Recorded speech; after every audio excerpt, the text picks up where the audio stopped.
This is a KGW News Special Edition. And our top story today, Hurricane Ian. It has made landfall in Florida, that happening within the last half hour. It's on pace to become one of the most powerful hurricanes to hit the U.S. in decades. Ian is packing 155-mile-an-hour winds, which is just shy of a Cat 5, the most extreme storm you can get. We want to show you what it looks like right now all around the state. And we have live pictures of the Sunshine Skyway Bridge in St. Petersburg. It's getting battered by wind and rain. Another view from Naples, where cars are floating down streets that look more like rivers. You can also see Port Richey, which is just north of Tampa. There, it's looking like heavy rainfall and high winds. Still not at the levels, though, that we're seeing in Naples. Meteorologist Rod Hill is here now with a look at the radar. And Rod, where is the eye of the storm right now? So the storm, the center of the hurricane has pushed inland. So again, the best well-known city, if you will, in this area is Fort Myers. And you can see the eye is in that proximity.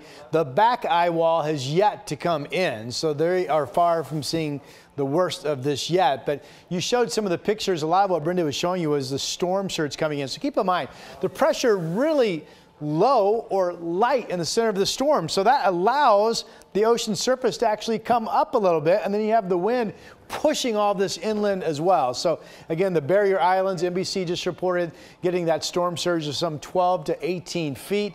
The rain amounts have been catastrophic in some areas as well already. So here's the very latest. So the forward eye wall is pushed inland. The center of the storm is pushed inland. We still have the back of the eye wall to come in, but it has weakened just a tad. This is amazing. It was 155-mile-per-hour sustained winds when the storm initially made landfall. Now we're still waiting for the back of the eye wall to hit, and it's still turning at 150 with much of the storm already inland. So still a very powerful storm in terms of wind and the heavy rain. There it goes later into Thursday morning with the heavy rain bands up over Orlando. This is a different vantage point. This is a visible satellite picture showing that eye, again, still centered pretty much close to the Fort Myers area of Florida.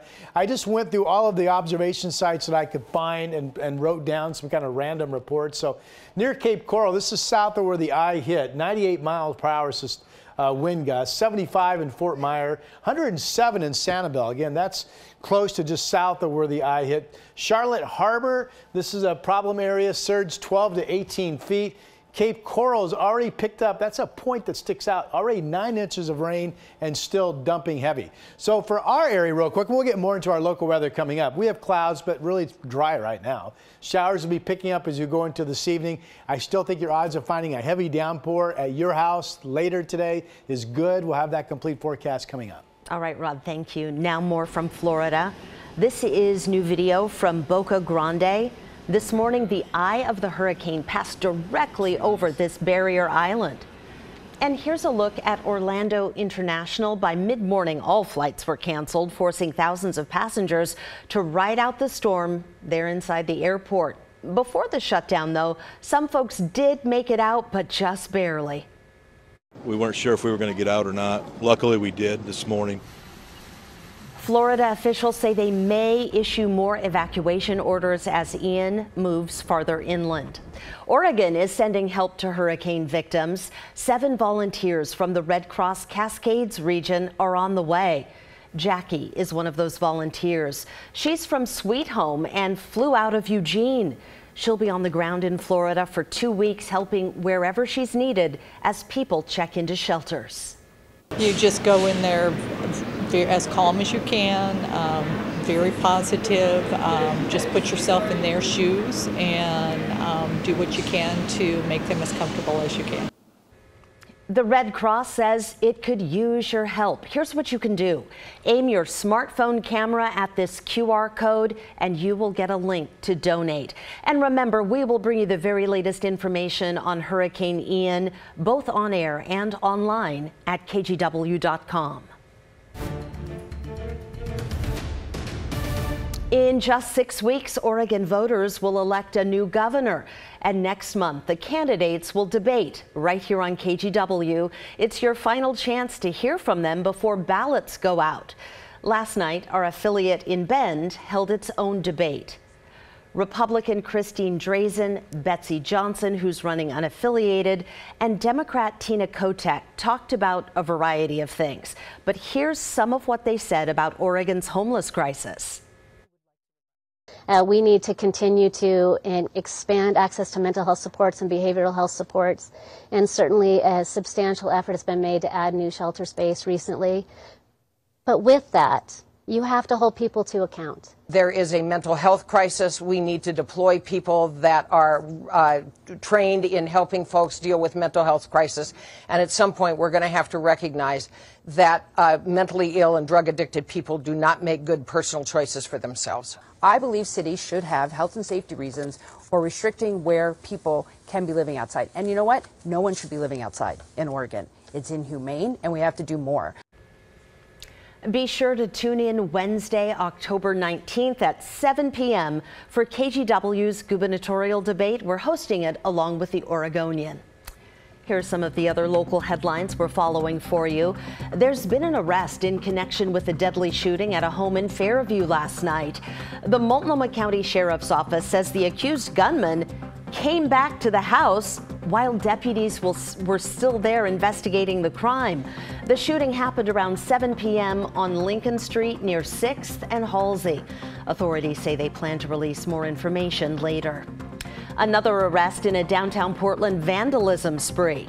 Police say Tyler Jaramillo is in jail today, accused of smashing windows at several businesses, including the Bee Cleaners and Trek Bicycles. Court documents show the man has no criminal history, but does have self-described mental health issues. And police officers found this wedding dress in a stolen car recovered in downtown Lake Oswego yesterday morning, right near Foothills Road.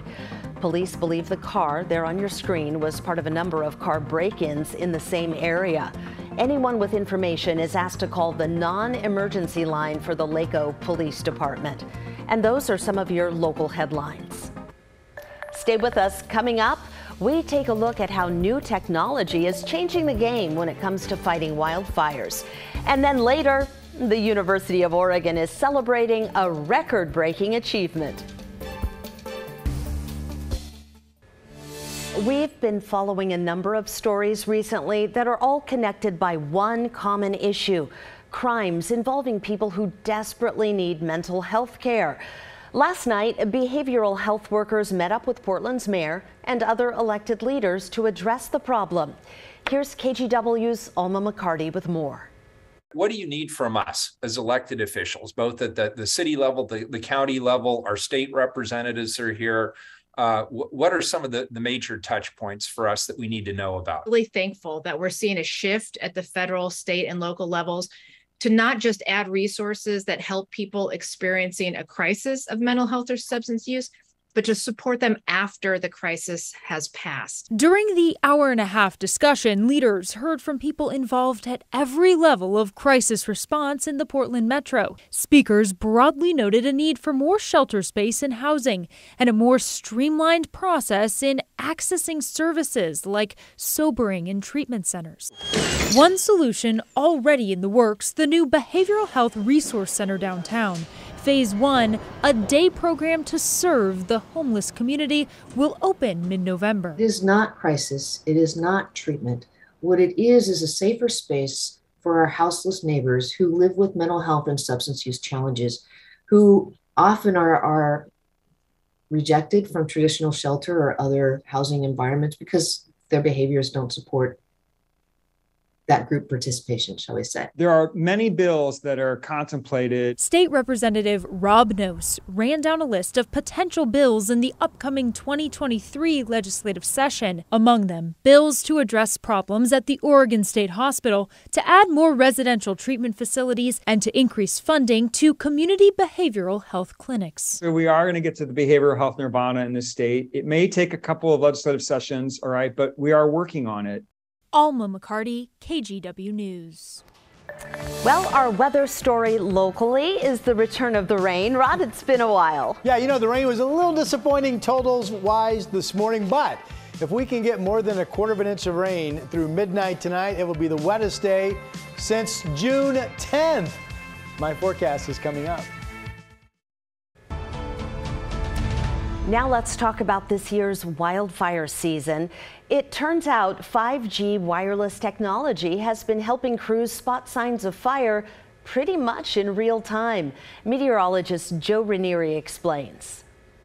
Oregon wildfire season seemed fairly quiet for a good part of this past summer, but by August and into the early part of this September, things really took off. We have to find new ways to fight wildfires. These are getting worse by the year.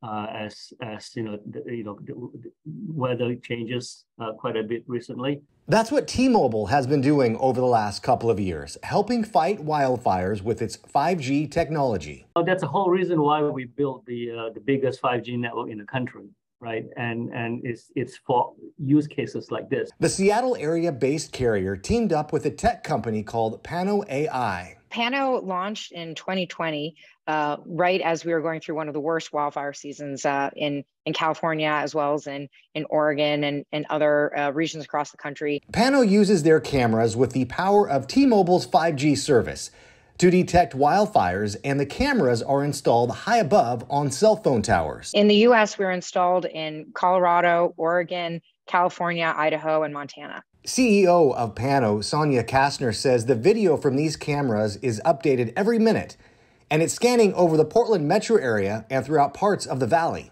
We rotate the cameras 360 degrees every minute. So we're refreshing a full panoramic view every minute. And then we run artificial intelligence to look for the first wisps of smoke at all times. If a fire is detected, our technology is designed to detect, confirm, and pinpoint the location of the fire. Emergency responders are then alerted by text, and then they can see the video in real time. And we've heard from our users, which are local and state fire chiefs, that this technology is really powerful. Technology that's already expanding that will help fight wildfires at a moment's notice. Joe Ranieri, KGW News.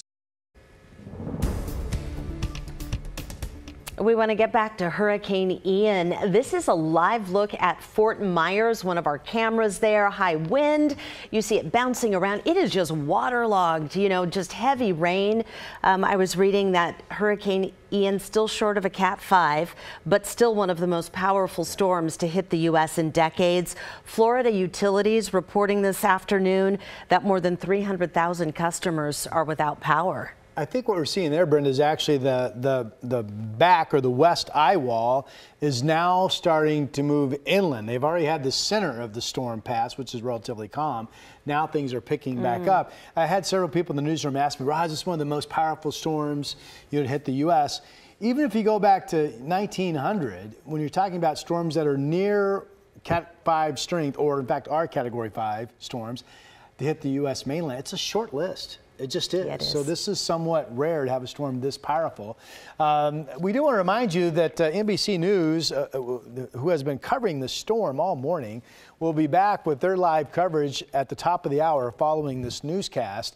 But again, there's Fort Myers. And see, this back here is the back end of the eye wall. So that's what we're seeing kick those winds up right now. After that works inland, at least the wind should start to calm down somewhat. There's still several heavy rain bands, though, yet to come. So they're still hours away from getting out of the heavies to the rain. Again, NBC will pick back up their coverage for us at the top of the hour. Okay, locally, we have rain.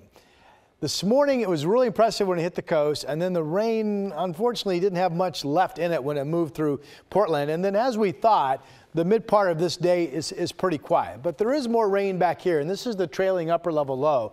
So everything still makes sense, and we will, in fact, see the rain showers pick up in number and intensity. Some heavy downpours scattered about as we go into the evening hours, so keep that in mind. So how much rain have we picked up? This is mainly that initial rain band that came through this morning. It held together pretty solid at the coast. Astoria, 17/100ths of an inch. Tillamook was at least a tenth. Newport was about the same as Astoria. Eugene had over a tenth of an inch, but Salem didn't get much, and Portland just barely more than a trace. Same thing at Pearson Airfield in Vancouver. There's Kelso, Longview. You folks this morning, just 5/100ths of an inch of rain. So here we are with some of our live cameras. Chinook Winds Casino Resort in Lincoln City. Some folks out walking. Again, it's been pretty dry at the coast since that initial rain band came through as well. And downtown Portland, a lot of clouds. Cool temperatures, well, cool by the standards that we've had as of late, We're at 64 degrees. It depends on when showers pick up as to whether or not we will get back up to 70 for a high or hold in the 60s for the first time in quite a while. So here's Futurecast. This is later this afternoon. The rain picking up at the coast. This is 4 in the afternoon. And then we get into the evening. Now here's the next wave of rain coming through. And as I play this into the late evening hours, here we are 10:30. See all these little bright colors? Those are scattered downpours working through as the main upper level low comes into the system. And it could be pretty wet really overnight tonight until we get into early morning. And then that fizzles out. Here we are at 8:30 in the morning. Tomorrow, some scattered showers around, yes, but overall the system is weakening. And by the time we get to the evening hours, I really think odds are pretty good that we will be dry and starting to open up some decent breaks in the cloud cover. So that's what's coming up. How much rain are we talking about? Well, you know, this is a scattered pattern. So if anything, these rain amounts are probably going to be overdone. I mean, you would have to get hammered with several downpours in your exact location, mainly tonight, to get 59/100ths of an inch of rain in any one spot of the valley, and Salem the same. But the fact that the model picks up a ½ an inch in Salem and the same in Portland, that's the model saying there really will be quite a few scattered heavy showers tonight. So we'll see if we can get those amounts. Tillamook 59/100ths of an inch. We talked earlier, we only have to get up to a ¼ of an inch of rain to have the wettest calendar day since the 10th of June. That's just laughable how dry we've been. I mean, it's sad, but laughable, you know what I mean, at the same time. All right, 60 in Hillsborough, 65 in Vancouver, 60 in Happy Valley. These are the current numbers on the map, and 62 is the current number in Salem. Later today, we're not going to see the temperatures change much. This mainly shows 60s at 5:30 up and down the valley, 70s to about 80 out east. There's a chance of a very spotty thunderstorm strike later today out in Burns and Baker City and John Day area. Our 7-day forecast we talked about today and tomorrow. Then Friday we develop sun after some early cloud cover. The weekend still looks really warm, all sunshine, and just like that back up to the mid 80s. That's my forecast for now.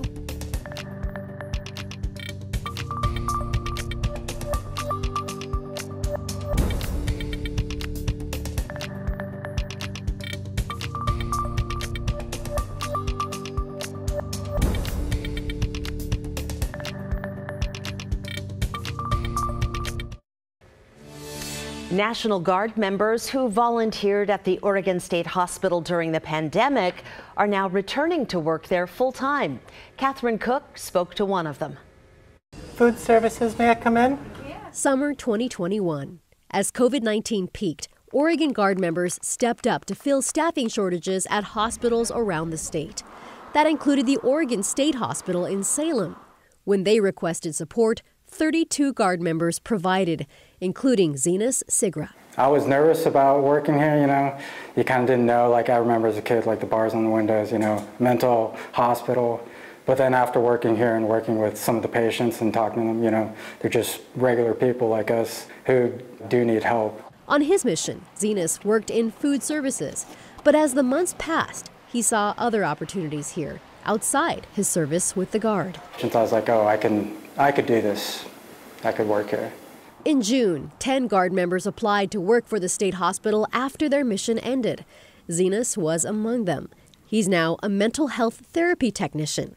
His days include escorting patients to their meals, therapy sessions, or just passing a little time with them. We'll play cards. Dice is usually the #1 thing that they like to play up there. Right now, there are more than 200 job openings at the Oregon State Hospital, everything from medical to clerical. But staff members admit just getting people to apply can be challenging. I think being injured is probably one of the main concerns people would have. And while that does happen, it doesn't happen all the time. Angie Johnson is director of nursing at the Oregon State Hospital. She says not every job poses that type of risk, and training is a big part of prevention. She calls the need to staff up critical.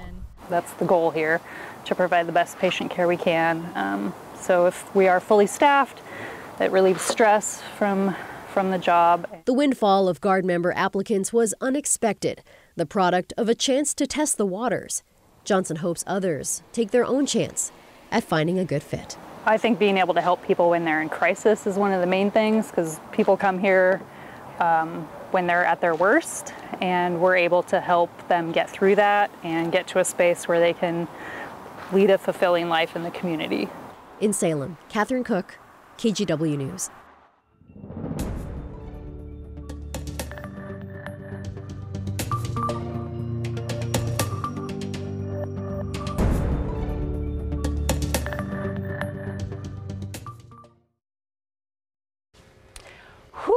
We've had a busy day, of course, with the hurricane, and we're going to show you one more live picture of that before we go. But also, it's a monumental banner day here in the metro area with some rain. I'm sure Florida wouldn't mind if we borrowed some of their rain. We could use some of it. Exactly. So far, rain amounts have averaged 1/10 of an inch or less here in town. But remember, the heaviest of the showers, the most numerous of the showers with the system, are expected to come in this evening and overnight.